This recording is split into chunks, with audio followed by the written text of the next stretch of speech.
Çankara Yaplı'dan merhum kardeşim, Çarıberdi Bayramoğlu'na seslenir.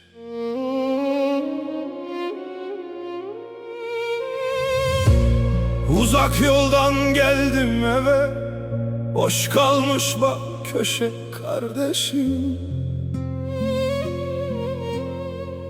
Kimse yoktu matem diye, neler olmuş anlat kardeşim.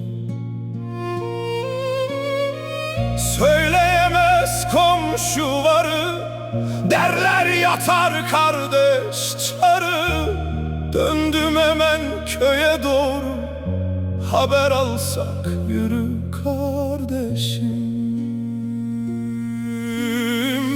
Karşıladı kardeş nuru, baktım yüze gözler kuru.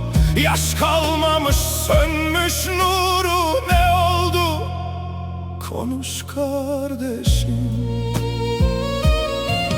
Ses çıkmıyor, eve varıyoruz, İşte doğduğumuz evi görüyoruz.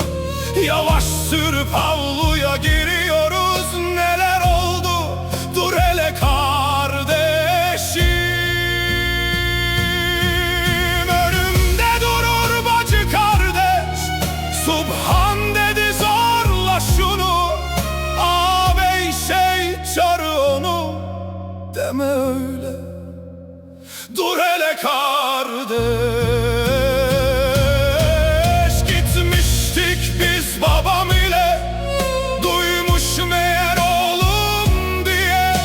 Üçüncü gün gelmiş eve, babam sen diye ağlar kardeş. Evlenmişti çarı yeni, neler olmuş dünya fani. Kaza olmuş çıkmış canı, gelin ağlar gör kardeşim. Ecel başa keder getirir, evde annem ağlar yatır. Babam matem tutar oturur, girin eve yürü kardeş.